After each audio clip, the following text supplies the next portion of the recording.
tenemos con nosotros a Fran Delgado. Bienvenido a esta casa. Buenas noches, muchas gracias. Buenas noches. Él es licenciado en Ciencias Políticas y Sociología por la Universidad de Granada, experto universitario formador de formadores en transparencia y acceso a la información. Es presidente de Acreditra, subdirector ejecutivo de la revista española de Transparencia Red. Cuenta con una amplia experiencia, como les decimos, gestionando y coordinando proyectos en administraciones públicas y entidades privadas, y también cuenta con una dilatada trayectoria como sociólogo que le ha llevado a participar en numerosas investigaciones del mercado laboral, medioambientales, políticas y electorales. Muchísimas gracias por estar con nosotros. Gracias a vosotros. Pues estos son nuestros invitados, esta es nuestra mesa de análisis. Los datos ya están prácticamente sobre la mesa. Vemos una realidad bastante distinta a la que veíamos hace apenas unos meses en las elecciones del 28 de abril. Fran, tu turno. Bueno, pues hoy asistimos nuevamente, ¿no?, a la enésima noche electoral de la historia de los últimos 5 años, ¿no?, donde nos han llamado a la urna, y lo primero que quiero indicar es que, bueno, a pesar de que había una baja de participación, sí que es cierto que finalmente, no dan los datos finales, pero creo que estamos en torno al 70% aproximadamente de lo que creo. Lo que eso también quiere decir que, bueno, pues que los ciudadanos sí que estamos comprometidos con la democracia. Quizás igual algunos de nuestros líderes políticos deberían de tomar nota, ¿no? A brocha gorda, las dos evidencias, ¿no? Por un lado es el crecimiento que ha tenido, pues, Vox, el descalabro que tiene Ciudadanos, que supongo que estas dos cosas tendremos que plantear a lo largo de la noche, y fundamentalmente a mí lo que me interesa y creo que es más importante es, digamos, pues cómo quedan los resultados realmente, digamos, con respecto a los bloques, ¿no? Porque eso es lo que nos va a dar realmente las posibilidades de gobernabilidad, ¿no? Y saber si vamos a ser capaces de salir de este bloqueo institucional que llevamos en los últimos tiempos. Pues, Fran, te los digo ahora mismo, más o menos estaba haciendo el cálculo. ¿Sí? Tenemos, si ponemos en el mismo bloque a Partido Socialista, Unidas Podemos, que recordamos, sumamos también a la Marea Gallega y también sumamos en esto a En Común Podem, y a Esquerra Republicana de Cataluña, vamos a ponerlo ahí con ese posible pacto de investidura, suman 161. Le tendríamos que quitar 13 en el caso del Partido Socialista y Unidas Podemos solo, pero en la otra parte, porque Esquerra Republicana lleva 13 ahora mismo, si, en este 60 y tanto, 67, casi 70% escrutado, y Partido Popular, Ciudadanos y Vox sumarían 147 a estos datos escrutados, claro. El problema que tenemos es que, digamos, en este entorno electoral no tan competitivo y tan sumamente fragmentado, realmente se tiende a la polarización, y la polarización es contraria precisamente al acuerdo y a que se lleguen a pactos, ¿no? Y además, para que se den esos pactos, siempre tiene que haber la renuncia por alguna de las partes. ¿Hasta qué punto los partidos están dispuestos a renunciar a algo para poder llegar a un acuerdo? Pues lo veremos en los próximos días, supongo. 158 sumaría Unidas Podemos y Partido Socialista. Estamos ahí. ¿Hay posibilidad? ¿No hay posibilidad? Pues más o menos, es que creo que estamos en un entorno muy similar al de los años anteriores, al de las últimas elecciones. Creo que eran no hace tanto tiempo, abril. Ha pasado, ha sido muy largo, se ha hecho muy largo. Pero que ya te digo que sí que es interesante ver, porque lo que ha habido realmente han sido, digamos, movimientos intrabloques, ¿no? Pero entre los bloques más o menos siguen estando en las mismas posiciones. Lo que tenemos que pensar, ¿no?, es cómo favorecer ese diálogo para que realmente lleguen a esos posibles pactos. Eso depende fundamentalmente del papel y de la capacidad que tengan nuestros líderes. Yo creo que, como ha comentado antes Charo, esta noche también un poco para la reflexión en ese sentido. Fran.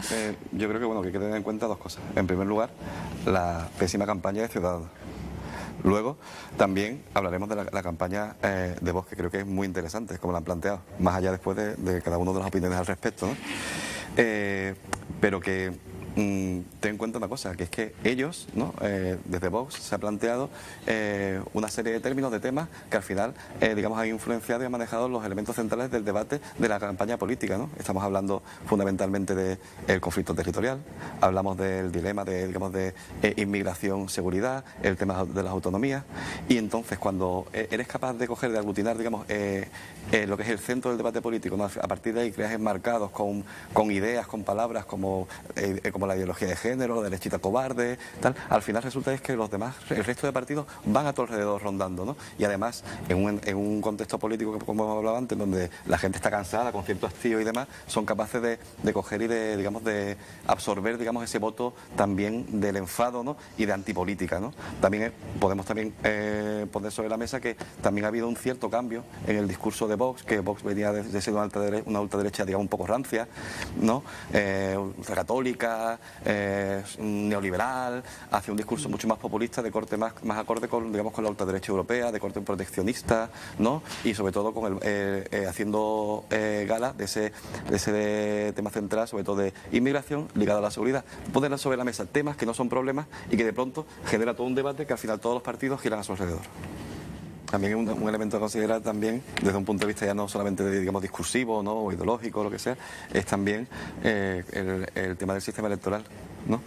En un momento de tanta competición electoral, donde no hay mucha diferencia entre los porcentajes de segundo, tercero, cuarto, resulta que estar en la tercera posición y en torno a un 15% de los votos te garantiza ya la representación fundamentalmente en las provincias pequeñas de 3, 4, 5 diputados y perjudica fundamentalmente al resto de partidos.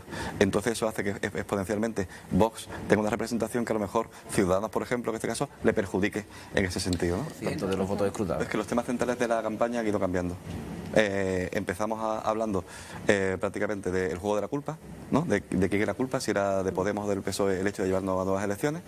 De pronto aparece la sentencia del proceso y entonces ya entra de lleno todo lo que es el ámbito territorial, ¿no? El problema territorial entra de golpe. Y ese problema territorial conlleva de pronto que aparezca una serie de encuestas donde aparecen, digamos, un auge en las encuestas de Vox fundamentalmente, y tras el debate cambia el chip. Y ahora de pronto ya lo que hacemos es que entran dos nuevos, digamos, conceptos claves en escena, que es el miedo a la ultraderecha, la movilización.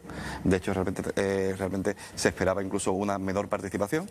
Y por otro lado también, ese voto útil que tú dices, ¿no? Que está relacionado con el bloqueo o el desbloqueo, que es del que ha hecho gala fundamentalmente la última semana el Partido Socialista. Bueno. Yo siempre digo, yo soy politólogo, yo explico las cosas a posteriori. A posteriori, y después de una vez ya que se sepa. Lo que comentaba Nathanael hablaba sobre el futuro de los pactos, ¿no? Y las posibilidades de gobierno, ¿no? A día de hoy hablaba de eso, de un reajuste entre los bloques, pero que la situación, eso, entre bloques es prácticamente la misma. Dentro sí ha habido cambios, pero entre ellos no. Luego nos encontramos con que la derecha por sí sola no suma. Otra posibilidad es que en otro contexto era PSOE Ciudadanos, ahora tampoco alcanza. La otra posibilidad que has hablado tú es, digamos, una izquierda más nacionalista, que justamente en el momento en el que estamos, ¿no? Con la cuestión territorial, parece ser que no me parece factible que Esquerra Republicana llegara a un pacto con el Partido Socialista sin que hubiera algunas cuestiones de por medio que, bueno, que debían de comentarse, ¿no? Después de esto yo creo que merece la pena que se comente, ¿no? Porque estas son las cosas que pasan, digamos, pues cuando se blanquea a la ultraderecha, ¿no? Cuando se pacta con ellos en las instituciones, cuando coge y nos hace un cordón sanitario alrededor de ellos, cuando se normalizan este tipo de, digamos, pues de declaraciones y demás, lo que hace es que si no se sitúan lo que son los asuntos de los ciudadanos, digamos, en el centro del debate político, aparecen ellos, ¿no? Aparece la derecha con su discurso de miedo y sitúan, como hemos hablado antes, ¿no? De lo que es la extrema derecha. Sí. ¿Perdón? Aparece la extrema derecha. Sí, aparece la extrema derecha con su discurso del miedo, que lo que hace es que lo evoca, digamos, o que enfrenta al penúltimo con el último, digamos, de la escala social, para que nos entendamos, ¿no?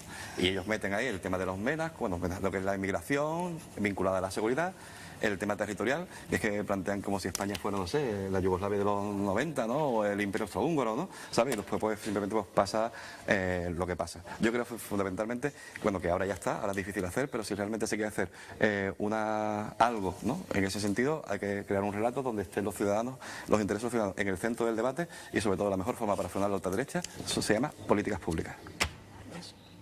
Lo que pasa es que hay una cuestión también, digamos, de diseño institucional, digamos, de nuestra propia democracia, ¿vale? Nuestro sistema institucional está basado, o está diseñado para la existencia, digamos, de un sistema mayoritario en el que da cierta representación a pequeños, digamos, intereses distintos de los mayoritarios y sobre todo la integración de lo que serían digamos, pues los intereses periféricos, ¿no? Dentro del ámbito nacional para garantizar la gobernabilidad. ¿Qué pasa? Que es que no está preparado, digamos, para la pluralidad de intereses que conlleva una representación multipartidista como la que tenemos ahora. Entonces, justamente si ese, digamos, ese multipartidismo, ¿no? Esa fragmentación y segmentación del voto en diferentes partidos políticos, además está llevada precisamente por una polarización que hay a nivel político, es muy difícil que se puedan llegar a pactos, además en un momento en el que, como hemos visto con Ciudadanos, tenemos una volatilidad extrema, que de un momento haces una cosa o haces la contraria y te encuentras de 60 a 10 diputados, ¿no? Entonces eso condiciona muchísimo. Bueno, pues así meramente descriptivo, pues lo que decimos es que nos encontramos en un escenario político realmente complicado, una segmentación partidista tremenda y en el que las posibilidades de acuerdo pueden ser difíciles. De cualquier momento hablamos de que, pues, vamos, esperemos que no nos encontremos con unas próximas elecciones, no quería soltarlo, pero todo puede ser. Pero bueno, en el mejor de los casos hablaremos de una investidura y una legislatura corta. De cualquier manera, como análisis general diría que tanto PP, PSOE y Unidas Podemos, ¿no? Pues mantienen el tipo, básicamente, ¿no? Y tenemos al gran derrotado que es Ciudadanos, ¿no? Yo creo que se ha castigado lo que es la postura que ha mantenido en estas negociaciones, con su postura con el Partido Socialista, han tenido una campaña absolutamente errática, desde el perrito a las fotos, bueno, una cosa que ha sido un poco, no sé. Y lo que tenemos ahora es que deberían reflexionar en torno a cómo se puede pasar, ¿sabes? De hace 6 meses plantearse ser la alternativa al Partido Popular y hoy ser algo, no voy a decir residual, pero casi. Lo de Vox no voy a decirlo nuevamente, yo creo que es el resultado del blanqueamiento de la izquierda y de un proceso de agenda política, de introducción de temas que han llevado a un voto también de miedo. Me gustaría saber, también pensar qué es lo que habría pasado si Errejón no se hubiera presentado. Quizás estuviéramos hablando de otra situación y creo que es que no hemos llegado a mencionar en este tema. Lo último que quiero decir es que apunten una palabra que es lo que vamos a escuchar hablar a partir de mañana, que es diálogo, diálogo y diálogo.